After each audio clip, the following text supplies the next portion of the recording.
percents. Let's start first with reviewing different forms of numbers that you can do with percents, such as going between fractions and decimals. First of all, let's try 29%. If I wanted to write that as a fraction, how would I write a percent and turn it into a fraction? First step, Izzy?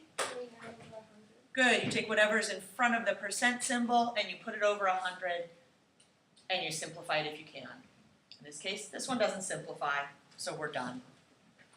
We'll get to another couple examples where we do need to simplify. All right, what about turning it into a decimal? Diego. Move what 2 places to the left? The decimal. There isn't one on here, but it would be at the back, right? So we move it 2 places forward. It lands in front of the 2. It's always good to put a 0 in front of that decimal point so that we really see it. 0.29. Think of, you could also look at this fraction and read this fraction. This is 29 hundredths, 29 hundredths, looking at the decimal place. Okay, so that one wasn't too bad. Let's try some that look a little different.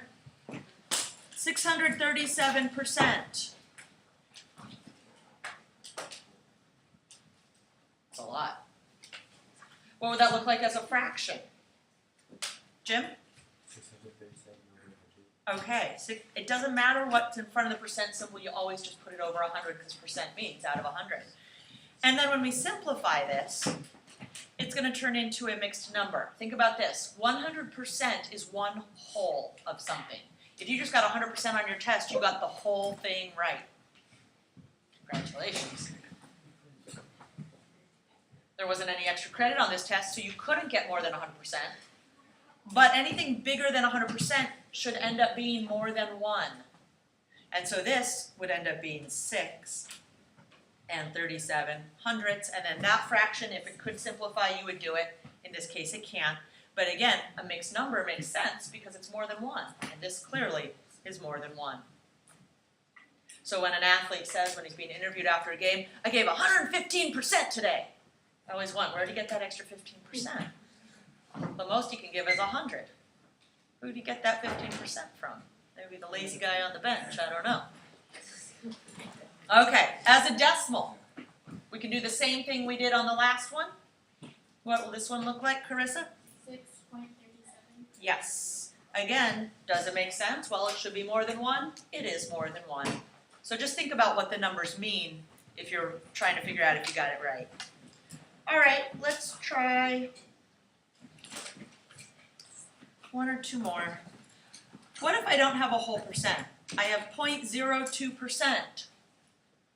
Well, this is still a percent because it's got the percent symbol. It just means it's not even 1%. 0.02% of the school has sold more than 8 boxes of chocolate. Well, that's not very many people. What would this look like as a fraction to start? What's it going to look like as a fraction? Diego? 0.02, take what's in front of the percent symbol and put it over 100. But we can't leave it this way. To have a decimal within a fraction isn't good. It's ugly. So here's what we're going to do. We want to do whatever it takes to make this decimal not a decimal anymore. That means if I move that decimal place to the back by 2 places, I get a whole number. But I can't only do that on the numerator. If I moved the decimal back 2 places to make this numerator into a 2, I need to take the decimal on the 100, which isn't there, but I could add it in, and move it 2 places. And those 2 places are held with zeros. Right, so I moved it back 2 places, and those are zeros. Now I can simplify both these numbers, 2 and 10,000, both divide by 2. So I get 1 and 5,000, 1 out of 5,000.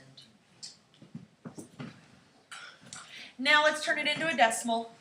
You go, wait, it's already a decimal. Well, no, it's a percent. So we've got to do, even though it's a decimal within a percent, we've got to still do the same thing, which means we go back and we move the decimal 2 places forward or to the left. So it's just going to end up with more zeros behind. We could fill it in to count. There should be 3 zeros behind the decimal. It is a very tiny amount.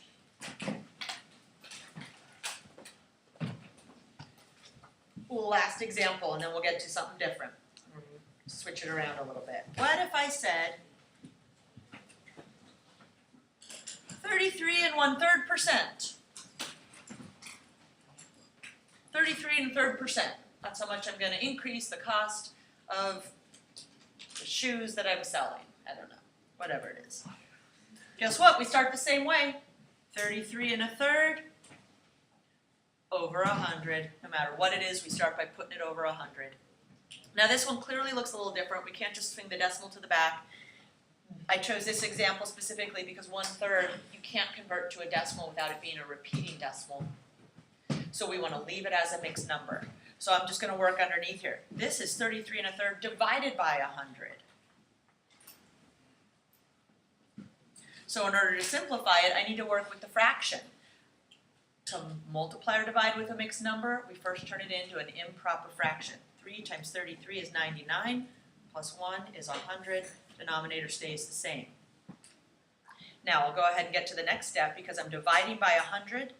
Instead, I'm going to multiply by the reciprocal. You can multiply across first, and you'll get 100 over 300, or you can simplify first. I'm going to simplify first. I like to get rid of these bigger numbers if I can. 100 and 100 both divide by 100. And I'm left with 1/3. There's my fraction finally. Now, as a decimal, this one's a little trickier. If you were to try to take the 1/3 and you did that on your calculator, 1 divided by 3, this would come up as 33.3 repeated. I'm not going to write all the repeated 3's. I just put the bar over it. Remember that? So then when we swing our decimal forward 2 places to turn this into a decimal, the decimal would go in front of that 3. So I've got 0.3.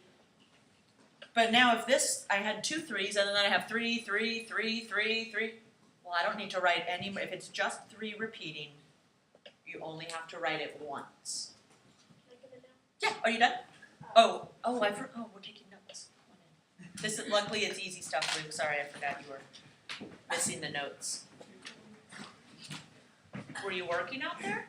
You just told me to take this and go. No, you were supposed to be working. That's why I gave you that, because you were supposed to be working on the homework that you missed. That was the whole point of me giving you that. Because you were supposed to be working on it. I thought that was obvious, but maybe not. Continuing, now to go the other direction. If you are asked to write a fraction as a percent,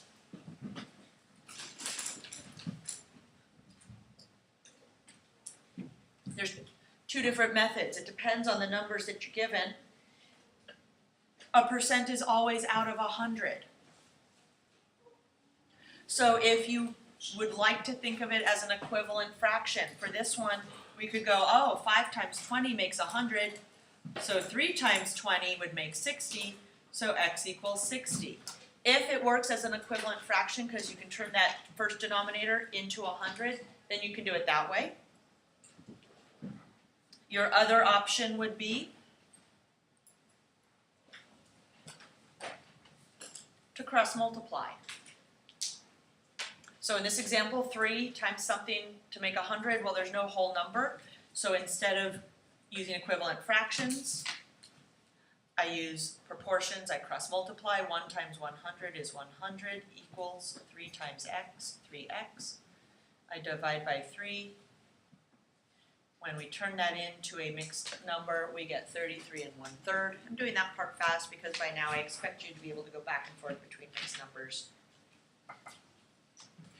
and improper fractions. So first you're just reviewing all this stuff of going back and forth with percents, fractions, and decimals. Any questions on any of this? Okay. Can you pass this down to Luke, please? Now, the only other thing you're gonna be doing, we have also already done. We did a lot of this in 7th grade and we even started it in 6th. Translating, solving little word problems where you translate the words. 15% of 180 is what number? I'll just do maybe 2 or 3 of these, they shouldn't take too long. 15% of 180 is what number? Now think about this as you're writing. 15% of 180 should not be very much. So we want to have a small answer. I need you to think about what your answer should look like. How big should it be? And have that in your head as you solve. I'm going to suggest every single time you need to convert the percent into a number you can work with. I'm going to suggest a decimal because then you can use your calculator. If you prefer to do 15 over 100 and to work with a fraction, you're welcome to. Of always translates as, Kate? What's that? What'd you say? Oh, thank you. I thought you said division. I was scared there for a minute. 180, that's already math. I don't need to translate that. Is always translates as, is he? Equals. What number? Well, there's the thing I don't know. If the variable comes out when you translate it into an equation, if it comes out by itself, guess what? All I have to do is simplify the left side. X is already by itself. I was thinking 15 of 180, 15% of 180 is not very much. If my answer is 27, that sounds about right. That's not very much out of 180. So I'm going quickly on that. I think you guys know how to do that. Let me show you one more that's a little bit harder. And we also did these last year, so it's still no harder than last year. What percent of 64 is 48?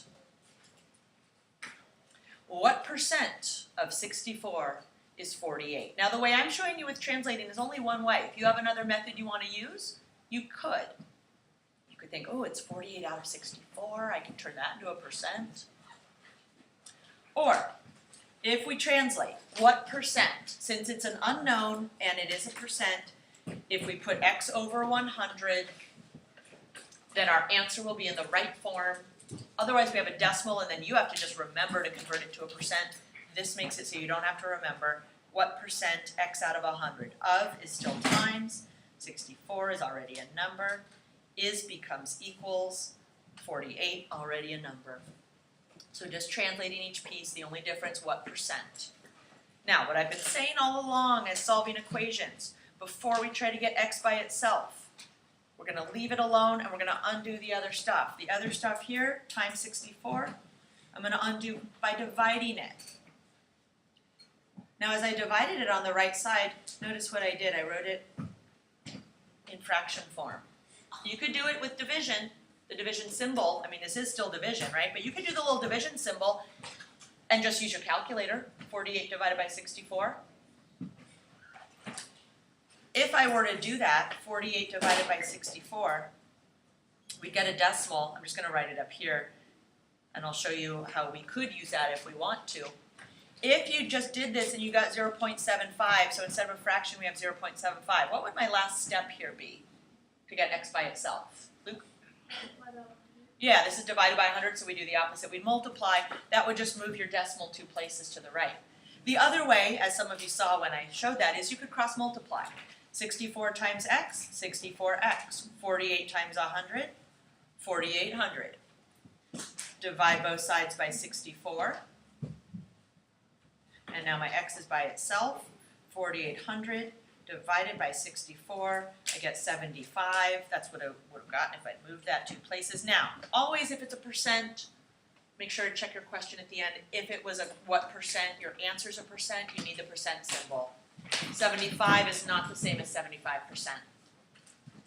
That's it. All stuff you know how to do, I hope.